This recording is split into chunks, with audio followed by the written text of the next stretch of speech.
প্রশাসনকে কাবু করে ফেলেছে উইকিলিক্স। বাংলাদেশ সংক্রান্ত 2182টি নথি রয়েছে সংস্থার কাছে। উইকিলিক্সের নিজস্ব ওয়েবসাইটে দেওয়া হয়েছে এমন তথ্য, তবে ওই নথিগুলোতে কি আছে তা স্পষ্ট নয়। বিশেষজ্ঞরা বলছেন ১/১১ পরবর্তী সামরিক রাজনীতি বিষয়ক তথ্য এই নথিতে থাকতে পারে। আরিফ মাহমুদের রিপোর্ট। একের পর এক তথ্য ফাঁসে নড়ে উঠেছে বিশ্ব। বাংলাদেশ সংক্রান্ত তথ্যও রয়েছে উইকিলিক্সের ভান্ডারে।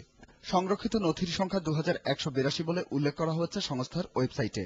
এর মধ্যে কঠোর গোপন নথির সংখ্যা 122টি, গোপন 721 এবং সাধারণ নথির সংখ্যা 1141 বলে উল্লেখ করা হয়েছে। তবে উইকিলিক্সের তথ্য প্রকাশকে ইতিবাচকভাবেই দেখছেন বিশেষজ্ঞরা। রাষ্ট্রের খুঁটিনাটি এবং জানার যে টেকনোলজি, সেই টেকনোলজিটা এখন তৈরি হয়েছে।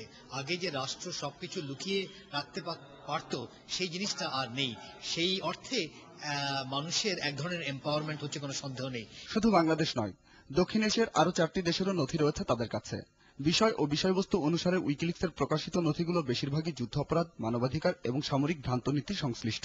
তাই বাংলাদেশের ক্ষেত্রে ৭১-এর যুদ্ধ অপরাধ, ৭৫ পরবর্তী সামরিক রাজনীতি, বিভিন্ন সামরিক চুক্তি এবং ১/১১ রাজনীতি সংক্রান্ত তথ্য ও নথি থাকতে পারে বলে অনুমান বিশেষজ্ঞদের। আমরা গত কি বলা হয় রেজিম চেঞ্জের ব্যাপারেও দেখেছি। আগেও যে সামরিক যে শাসন এসেছিল এবং তার যে পরিবর্তন হয়েছে, অনেক সময় দেখা গেছে যে এই পরিবর্তনগুলো ঠিক ডেমোক্রেটিক চর্চার মাধ্যমে হয়নি। সেখানে এক ধরনের ক্রাইসিস ছিল এবং এই ক্রাইসিসের তথ্য থাকবে। আমি মনে করছি সেই ধরনের ইনফরমেশনই আছে। উইকিলিক্সের প্রকাশিত নথিগুলো বাংলাদেশের নয়, তাই মার্কিন নথিতে বাংলাদেশ সংক্রান্ত কোনো তথ্য প্রকাশ করা হলে তার জন্য পররাষ্ট্র মন্ত্রণালয়কে প্রস্তুত থাকার আহ্বান জানিয়েছেন প্রধান তথ্য কমিশনার। কি লিখেছে তারা, কি বলতে চেয়েছে, কি তারা প্রকাশ করেছে এবং এখানে আমাদের জাতীয় স্বার্থ কোনোভাবে বিনষ্ট হয় কি হয় না সেটা পর্যবেক্ষণ করা এবং একটা উচিত হবে আমাদের একটা রেসপন্স মেকানিজম রেডি করা। যেরকম দেখেছেন চায়নার স্পোকস পারসন জবাব দিয়েছে। তবে তৃতীয় বিশ্বের জাতীয় নিরাপত্তার বিষয়টি উইকিলিক্সের মাথায় রাখা উচিত বলে মন্তব্য করেন তিনি। আরিফ মাহমুদ, ২১ টেলিভিশন, ঢাকা। দেখছেন রাত ৯টার ২১ সংবাদ। আদালত অবমাননার অভিযোগে ২৪ রাইফেলস ব্যাটালিয়নের এক জওয়ানকে ৬ মাসের বিনাশ্রম কারাদণ্ড দিয়েছে পিলখানায় স্থাপিত বিশেষ আদালত। মিডিয়ার বিদ্রোহ মামলায় এই ধরনের সাজা এটি প্রথম। মামলার সাক্ষী ল্যান্স নায়ক আব্দুর রহমানের সাক্ষ্যের পর আসামিরা তাকে জেরা করেছিলেন। এক পর্যায়ে প্রধান আসামি সুবেদার গোফরান মল্লিক সাক্ষীকে জেরা করার জন্য দাঁড়িয়ে ভিন্ন বক্তব্য দিতে শুরু করলে আদালত তাকে বসিয়ে দেন। তখন তার পাশে থাকা সিপাহী আব্দুল বাসেত কাঠগড়ায় দাঁড়িয়ে আদালতের উদ্দেশ্যে ঔদ্ধত্যপূর্ণ এবং আপত্তি কথা বলতে থাকেন। এরপর আদালত সাময়িক বিরতি দেওয়া হয়। আবারও আদালত শুরু হলে সিপাহী বাসেতকে ৬ মাসের বিনাশ্রম কারাদণ্ড দেওয়া হয়। আদালত আগামীকাল সকাল ৯টা পর্যন্ত মুলতবি করা হয়েছে। ২০১০ সালে দেশে এইচআইভি ভাইরাসে নতুন করে ৩৪৩ জন এবং এইচআইভি এইডসে ২৩১ জন আক্রান্ত হয়েছে।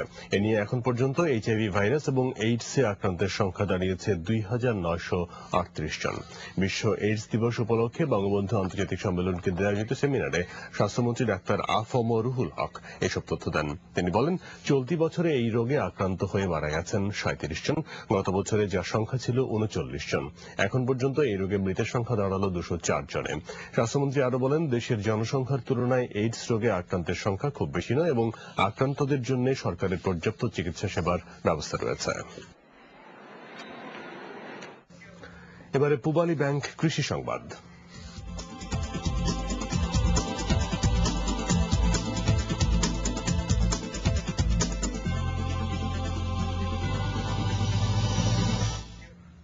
দাতারা না চাইলেও সরকার কৃষি খাতে ভর্তুকি অব্যাহত রাখবে। কৃষিমন্ত্রী বেগম মতিয়া চৌধুরী বুধবার রাজধানীর একটি হোটেলে metropolitan chamber of commerce and industries আয়োজিত এক আলোচনা সভায় প্রধান অতিথির বক্তৃতায় একথা বলেন। মন্ত্রী বলেন, জনসংখ্যা ক্রমাগত বৃদ্ধি পাওয়ায় কৃষি জমি কমে যাওয়ার পরেও খাদ্য উৎপাদন বেড়েছে। কৃষি খাতে সরকার ভর্তুকি অব্যাহত রাখার কারণে এটা সম্ভব হয়েছে। খাদ্য নিরাপত্তা নিশ্চিত করতে কৃষি খাতে ভর্তুকি অব্যাহত রাখার ঘোষণাও দেন তিনি বলেন, কৃষক লাভবান হলে জাতি লাভবান হবে। বিদ্যুৎ, জ্বালানি সহ অবকাঠামোগত উন্নয়নে সরকার সাধ্যমতো চেষ্টা করছে বলেও জানান তিনি।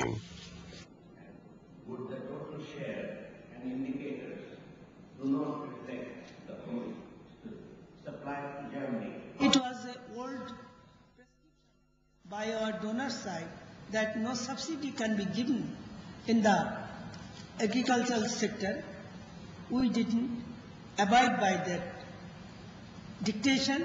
We gave subsidy and will give subsidy because it has given us a good dividend. Our production has increased and the per capita income of our farmer has increased. এবারে পিপলস রিলিজিং বাণিজ্য সংবাদ।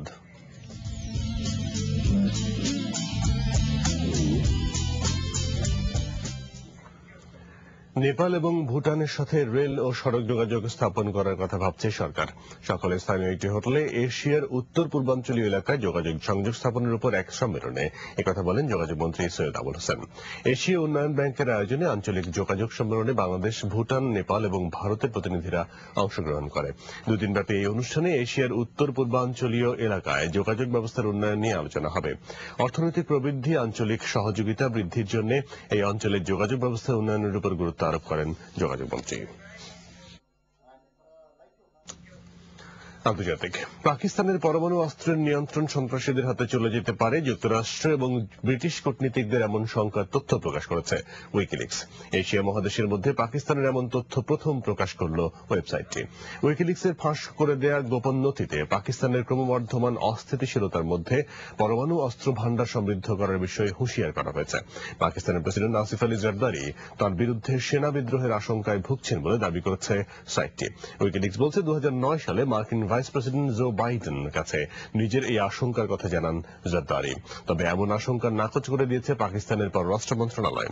এদিকে ওয়েবসাইটটির প্রতিষ্ঠাতা Julian অ্যাসাঞ্জের বিরুদ্ধে গুপ্তচর বৃত্তির অভিযোগ আনার কথা ভাবছে জাতিসংঘ। খেলার খবর, বাংলাদেশকে 9 রানে হারিয়ে 5 ম্যাচের ওয়ানডে সিরিজে 1-0 এগিয়ে গেল জিম্বাবুয়ে। টসে হেরে প্রথমে ব্যাট করতে নেমে রাজ্জাকের বোলিং তোপে 49 ওভারের সবকটি উইকেট হারিয়ে 209 রান সংগ্রহ করে জিম্বাবুয়ে। জবাবে সাকিব আল হাসানের হাফ সেঞ্চুরি সত্ত্বেও 6 বল হাতে রাখতেই 200 রানে গুটিয়ে যায় স্বাগতিকদের ইনিংস। খান আলামিনের রিপোর্ট। ব্যাটিং ব্যর্থতার আরো একটি মহড়া দিল বাংলাদেশ ক্রিকেটাররা। 49 ওভারের শেষ বলে যখন শফিউল রান আউট হয়ে মাথা নিয়ে মাঠ ছাড়লেন, স্টেডিয়ামে থাকা হাজারো দর্শকের মুখগুলো তখন মলিন হয়ে গেল। পুরনো চেহারা টাইগারদের দেখে বাঙালির মাথাও যেন নুয়ে পড়ল। এর আগে ব্যাট করতে নেমে দুই ওপেনার টেইলর ও চিবাবা বাংলাদেশ বোলারদের বিরুদ্ধে শক্ত প্রতিরোধ গড়ে তোলেন। দুজনে মিলে 53 রানের জুটি গড়ার পর শুরু হয় রাজ্জাক ঝড়। পরপর 3টি উইকেট তুলে নেন এই বাঁহাতি স্পিনার। 94 রানের 4 উইকেট হারানোর পর চাকাবা ও এরভিনের ব্যাটে আবার ঘুরে দাঁড়ায় সফরকারীরা। দুজনে মিলে সর্বোচ্চ 65 রানের জুটি গড়ার পর আবার শুরু হয় টাইগার ঝড়। শেষ 50 রানে বাকি 5 উইকেট হারায় জিম্বাবুয়ে। রাজ্জাক একাই নেন 4 উইকেট। জবাবে খেলতে নেমে তামিম আর কায়েস ভালো সূচনা করলেও দলীয় 44 রানে শুরু হয় জিম্বাবুয়ে বোলারদের তাণ্ডব। 17 রানে 5 উইকেট হারিয়ে ব্যাটিং বিপর্যয়ে পড়ে বাংলাদেশ। সাকিব এক প্রান্ত থেকে আগলে রাখলেও তাকে সঙ্গ দিতে পারেননি কেউই। রান আউটের খাতায় নাম লেখান বাংলাদেশের 4 জন ব্যাটসম্যান। তবে সাকিব তুলে নেন ক্যারিয়ারের 16তম হাফ সেঞ্চুরি। 8 চারে 63 রান করে এমপোফুর বলে আউট হন সাকিব। শেষ পর্যন্ত হতাশার চিত্র নিয়ে মাঠ ছাড়ে টাইগাররা। খান আলামিন, 21 টেলিভিশন। শেষ করছি আপনাদের 21 সংবাদ। যাওয়ার আগে শিরোনামগুলো আরেকবার। বাড়ি নিয়ে প্রধান বিচারপতির বেঞ্চে আপিল করতে চাননি বেগম জিয়া, জানালেন মওদুদ। আদালত অবমাননার মামলা খারিজ।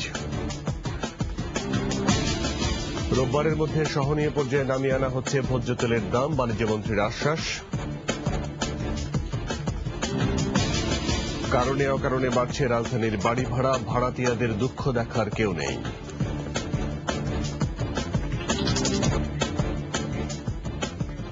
একুশে টেলিভিশনের সর্বশেষ খবর জানতে যে কোনো মোবাইল থেকে ডায়াল করুন 2021 নম্বরে আর লগ অন করুন www.21-tv.com এই ওয়েবসাইটে।